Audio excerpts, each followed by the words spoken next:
You would rather to have two madmen out there endangering the safe lives of the people than to have Jesus come through and set these men free. I'm telling you, it's a strange irony in this text. Now, why would you want Jesus to leave for setting people free when previously you were uncomfortable with the men that were residing in the city? Maybe they asked Jesus to leave, my sisters and my brothers, because of the negative effect that they feel that Jesus would have on their community. Because remember that it's the herdsmen of the town who got news somewhere between 9 and 12 o'clock at night. Those were the herdsmen who went back to the community and they said, no. We have a man in this town and he's literally casting demons out of people. And when he casts demons out of people and sends them to the pigs, he's literally messing up the economy. And they're raising these swines right now so that the system could so that money could circulate in the system. That is why they were doing it. Maybe, my brothers and sisters, they asked Jesus to leave because they have grown accustomed to negative spirituality. So when positive spirituality shows up, it's hard for them to sever from their dysfunction in order to embrace the novelty of being functional in society. See, because they have been jacked up for so long. Being jacked up is more comfortable than being cleaned up. Maybe my sisters and my brothers, they asked Jesus to leave because they know that when Jesus leaves, they're going to have to deal with two brothers whom they have grown accustomed to seeing, brothers whom they have mistreated for so long. And they have only made these brothers comfortable among the tombs, and now the men have been set free. We're going to have to live with the fact that our freedom should have fought for their freedom instead of our freedom fighting for the security of their bondage. What I'm trying to tell somebody is that some people around you, they don't want to see your growth. They don't want to celebrate your growth. They don't want to see your elevation. They don't want to see your success. They don't want to see you prosper. They don't want to see you strive. They don't want to see you do well in life because they were hating on you when you started rising. And now you left them lapping around the track. You going forward reminds them of them.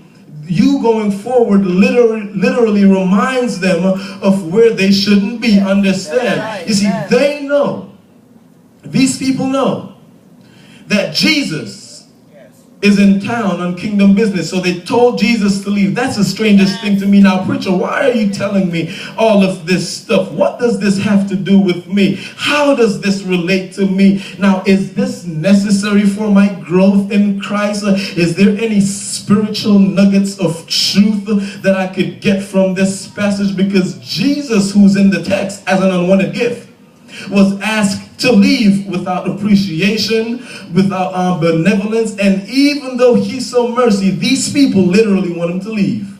You see, the straight up truth, my sisters and my brothers, is that as we are shocked, or as we may be shocked by the revelation of this text, you and I, who are pathfinders and Seventh-day Adventists, we are faced with its reality every day.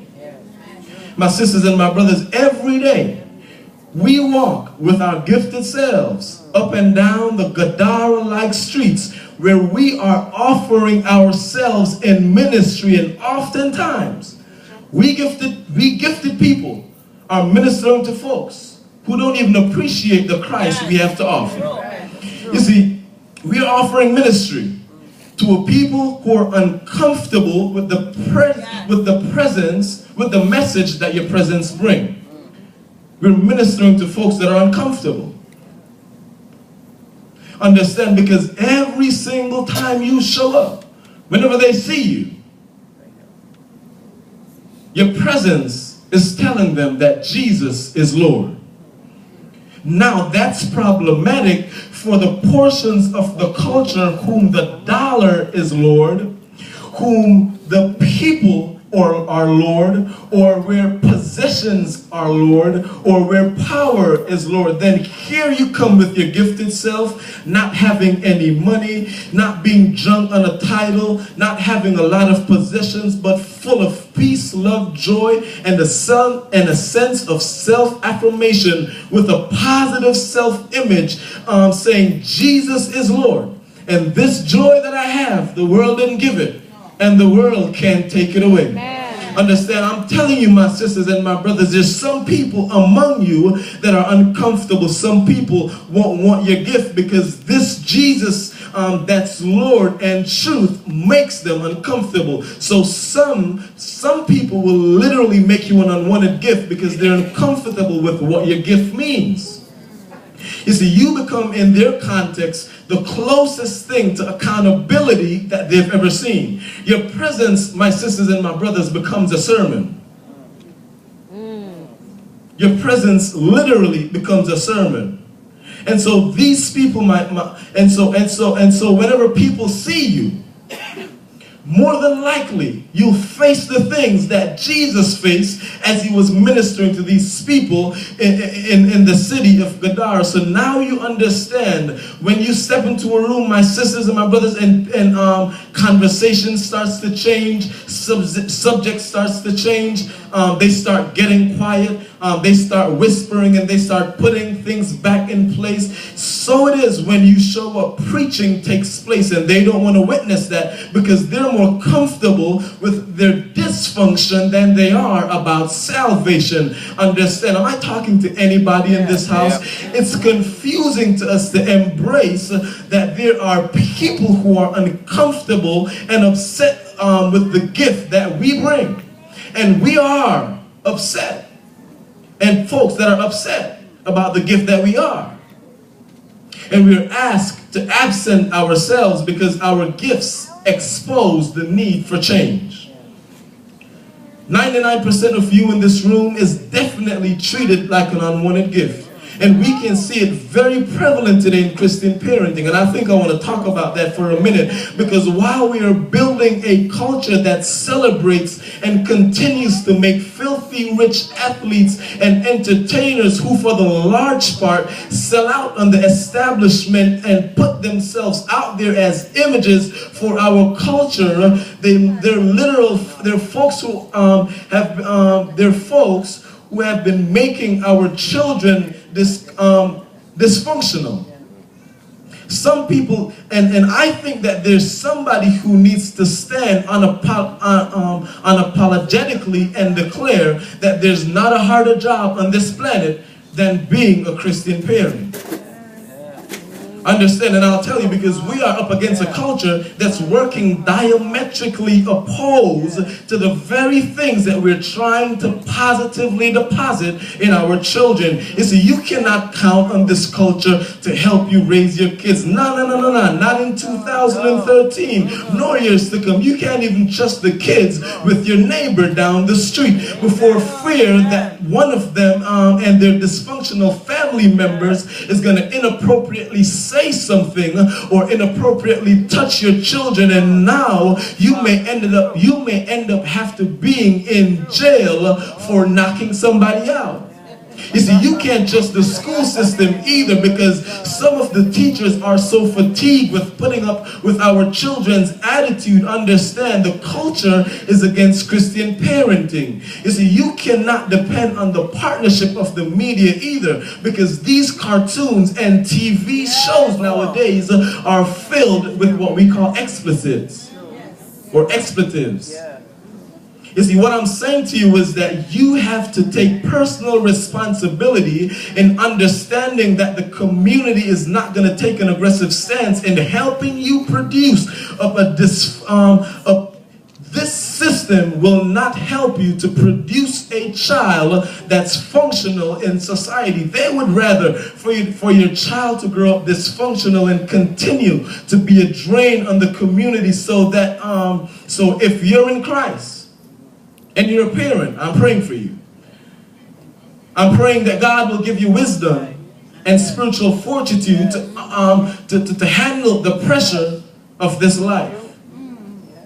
understand you also have some parents who are some don't care parents that are becoming that your children are becoming exposed to through their dysfunctional friends that will set you up to be, that will literally set you up to be an enemy against your own child. And I will announce, and I will say it, don't lose your children through things like that and the culture. Just trust Jesus. That even if they don't even like you now, they'll thank you later. So sometimes your children won't appreciate the gifts that you have because you refuse to be a don't care parent. Some of us are also facing it in pursuit of a meaningful relationship, whether being spousal or otherwise. You're often not wanted because with you comes the kingdom. And the attachment of the kingdom to you raises a vocabulary that the dysfunctional have not exposed themselves to. With you comes word like integrity, honesty, principles, holiness. And that causes an allergic reaction to this culture. Now, my sisters and my brothers, you may want to ask, why is all of this necessary? Why is everything that I'm saying necessary? Now, the thing is that you got to understand, first of all, that if you are walking in 2013 as a Seventh-day Adventist Christian, you're going to be faced with the same things that Jesus was faced with. So the question that I'd like to ask and deal with today is, what should I do when I'm treated like an unwanted gift? That's a question. What should I do when I'm treated like an unwanted gift? Well, the first thing that you have to do whenever you're treated like an unwanted gift is that you have to learn how to embrace rejection. Because you have to understand that if Jesus was rejected at one point, you're also going to be rejected for the sake of Jesus Christ. The Apostle Paul lets us know clearly and precisely in the New Testament that if ever you bear the name or of Jesus Christ, you will suffer persecution. Understand that if you are walking today as a Christian, you'll have to deal with the rejection. And some of us same folks in this room, we feel that whenever you're a Christian, you're literally exempt from facing these realities. You're not exempt from facing these realities. The Bible lets us know that if Jesus was persecuted, you also are going to be persecuted. The Old Testament prophet Isaiah made it clear in Isaiah chapter 53, verse 3, when he said that Jesus was despised and rejected by men. A man of sorrow was he and acquainted with grief. We hid, as it were, our faces from him. He was despised and we esteemed him not. So this same Jesus who walked this earth, this same Jesus whom we know to be the light of this world, this same Jesus was rejected, and I'm letting you know that you too will be rejected. You too will be rejected because you're bearing a name that the culture doesn't like. As a matter of fact, this country, even in the school system, ain't nobody want to pray anymore. Ain't nobody want to hear about Jesus anymore because you're in a system that's so corrupted and evil that nobody literally wants to hear anything about Christianity. Understand, my sisters and my brothers, you already know that if you're a soldier, there's certain things that comes along with being a soldier. You see, you cannot go to war with the expectations of not engaging in battle. That would be ridiculous. You see, you gotta go and already know that you're gonna be going for war. You see, you can't be a fireman and not anticipate the heat burning you. You cannot anticipate that. You see, you gotta go with the feeling in